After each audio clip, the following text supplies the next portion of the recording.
Hey there, thanks for stopping by. I'm Bluebear, and this is going to be another Incarnate video. Today, we're going to talk about Eternals. What are they, where to get them, and why we should use them. Let's get into it.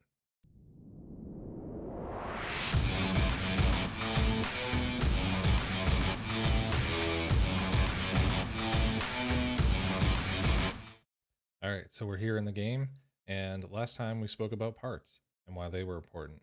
Eternals just build upon parts. So let's go into our hall real quick and take a look at what parts are. Again, just as a refresher. So our parts are the mind, body, and soul pieces for any incarnate that we have. The Eternals, however, are just additions to the parts that we have. They drop in various parts of the game, and they give you passive abilities that your incarnate can use throughout any battle. So let's take a look at some Eternals that we have in the game. I've got a primarily Titan incarnate here, and one Void Watcher part in the body slot. But over here on your right hand side of the screen, you can see that it's filled with Eternals. So Eternals, like I said, are the passive abilities. And in this particular case for Cataclysm, this Eternal on this slot has just a passive ability. When you lower a space, lower it by one more, and burn enemies on those spaces for one turn. So when you equip Eternals to these parts, you get new passive abilities that the Incarnate uses throughout the battle. You can see there's a whole lot of Eternals that are in the game. I've got a bunch of duplicates. Um, they're not going to be as easy as I've been able to get them now, just because we're in alpha and we're testing, so the drop rates are really high. But you can have duplicates of these. They come in different rarities. So you can see this Dark Fury Eternal here is a rare quality, and the Eye of a Storm is an epic quality. The Earthquake is a legendary quality, and there are common qualities as well. So right now we're looking at the Titan Eternals, and every class has their own Eternals. So if we go ahead and look at the Void Watcher piece, you'll notice that the Eternals switch over to the Void Watcher Eternals. Let's go take a look at another part, and these are judge parts. So if we go ahead and look at the judge parts, you can see that these parts here in gold are judge, and the Nizari pieces are purple. And we have the Archon pieces, which are blue pieces. So again, just like parts, each of these Eternals have a themed kind of play style associated with it, where the Archon does more rift conjuring and terraforming, and the Judge does more support auras and healing. So it's a common theme throughout this game where the parts match the playstyle of that class. Same thing with the Eternals.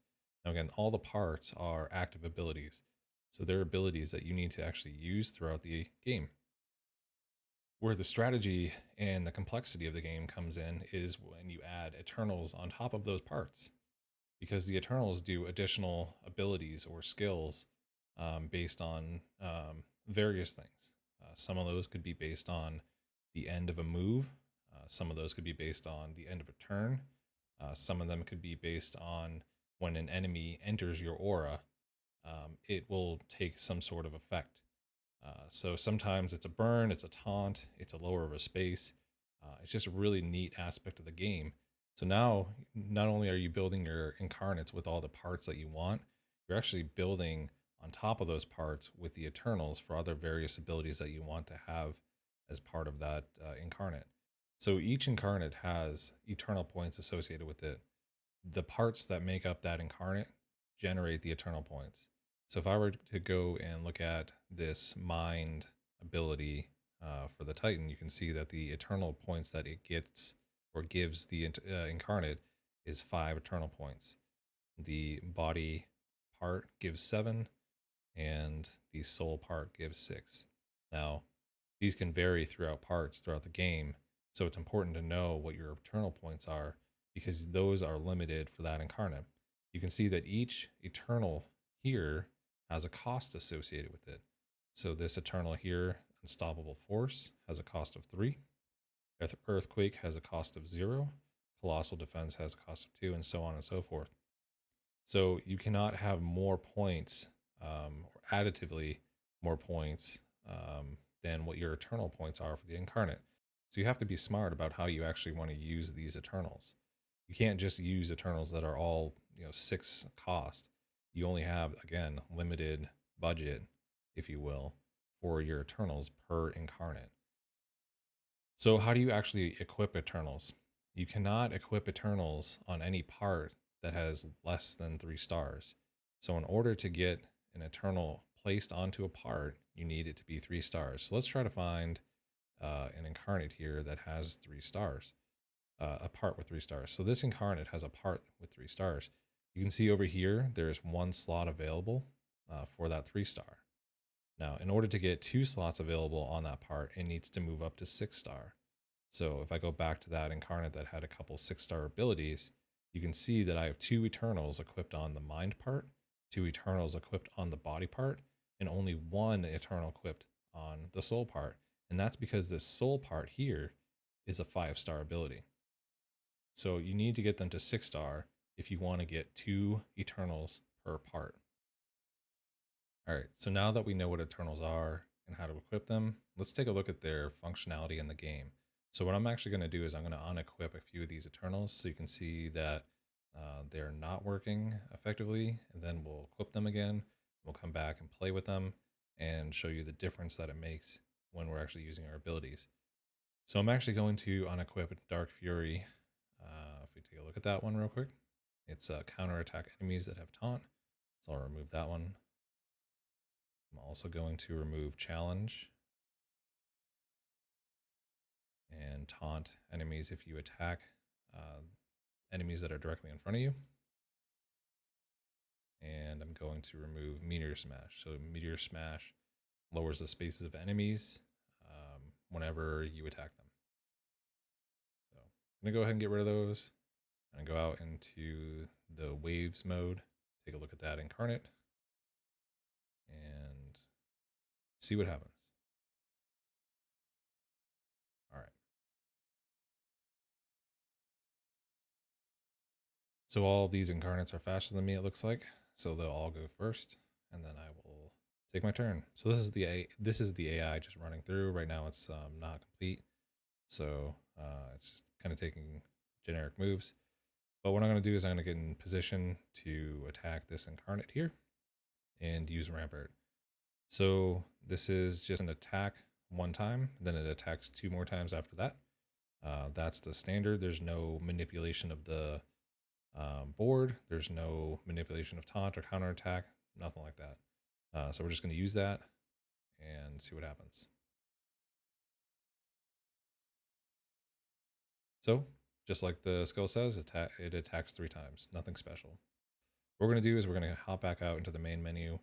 We're going to go into our hall, and then we're going to re-equip those Eternals and see what happens after that. So let's bring back, let's see, where were they? Dark Fury.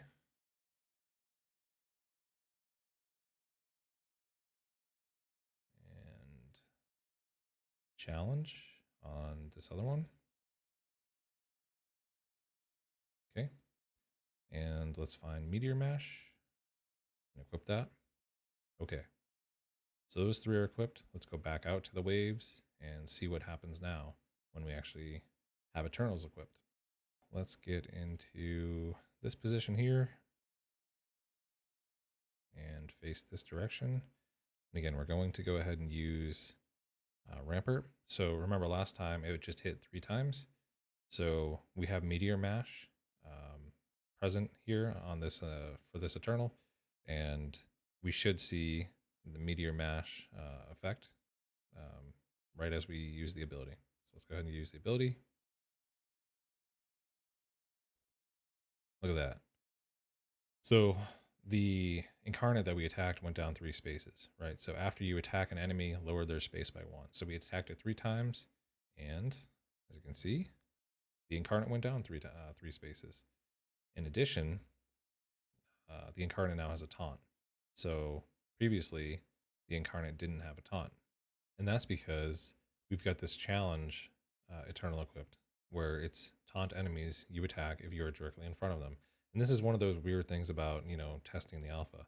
The text basically says that you have to be directly in front of them. So I interpret that as actually being in this space because that's directly in front of the incarnate.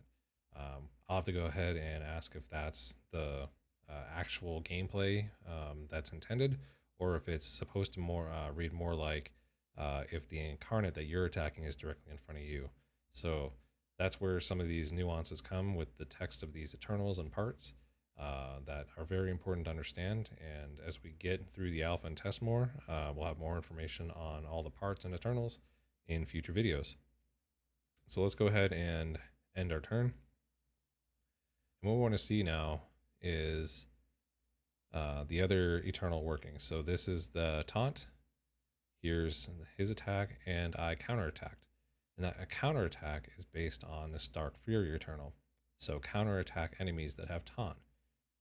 So because he has this incarnate has taunt and attacked me, I then counterattacked. Again, so my turn, we'll just go ahead and use Rampart again just to emphasize the point that Meteor Mash is working. So there's 1, 2, 3 spaces reduced. So that is how Eternals work. You have your part, and that generates your ability, but you can get additional passive abilities by equipping these Eternals. So it's a really, really cool part about the game because not only do you have to think about the synergy of the parts that you're using, but then the synergy of the Eternals that you're using with the other incarnates on your team. Because some of these Eternals will have abilities based on an ally entering your aura. I think, for example, let's see. Yeah, right here. Actually, this is a really good example. Temple of Doom. Raise your space by 1 whenever an ally enters your aura. So you need to know what parts and abilities you have. You need to really understand the Eternals that you have equipped. And you need to understand the parts and Eternals of all the other incarnates that you're playing with on your team, because they all synergize either well if you think about all of the potential possibilities of all the interactions between parts and abilities and Eternals, or really poorly because you haven't really maximized the synergy potential. So it's going to be really critical as this game develops and gets pushed along and move forward that you really take time to understand all the Eternals and all the parts and how best to synergize. And it's going to be dependent on your playstyle, right? You may want to have more control. You may want to have more zombies. You may want to have more rifts. And the Eternals and different parts will allow you to do that. And, based on the boss fight or campaign stage, it's going to be different for what you need those Eternals to be on your incarnates. Now, right now, if we go back to the main menu in the hall, if I understand correctly, the Eternals you can actually go ahead and remove and replace at will. So there may be some costs associated with it. I'm not entirely sure, but it's easier to remove those Eternals off your incarnates that you don't want to, whether or not you're trying to set up for a different boss fight or you want to move that Eternal to a different incarnate. You'll be able to remove those and place them elsewhere. That's really cool because I don't think these are going to be super common. They'll probably be more rare, I guess, to drop. On top of that, you're going to have to ascend all of your parts to 3 and 6 star to equip 1 and 2 Eternals respectively. And just like any game that has like gearing options, you're not going to have unlimited gear, right? You're going to want to be able to switch those things around. And it's really cool that they are going to allow those to be removed and placed elsewhere. All right, so the last thing I want to talk about for Eternals is that they actually will have star ratings and you can improve them. So that just actually got added into this build on the alpha. So you'll see most of my Eternals have no star ratings associated with them because that functionality wasn't available. But this Eternal right here does have a star rating. It's a 2-star rating. And if you click it, let's look at Energy Cyclone here. You can see that there's nothing from an upgrade perspective that you can do. But when they actually do have a star rating, you can upgrade them with pieces called focus or foci as the plural. So you can see that doing the upgrade, you actually have some focus pieces here that you can add into the eternal slots to make them even more powerful. And we'll talk about the focus pieces and what they bring to Eternals in another video because there are some specific stats that these focus pieces will bring. But just know that when you are playing with Eternals, they will have star ratings, and you can actually make them even more powerful by building in more stats using the foci. All right, so I really hope you enjoyed that video on Eternals. If you did, please feel free to like and subscribe to the channel. As always, comments are very much appreciated because feedback tells me what you don't and do like about these videos. Feedback about the game is also important because I can throw that back to the developers. Feel free, again, just post the comments and I'll try to get to them as soon as I can. With that, I hope to see you soon for the next video, which should be on focus parts.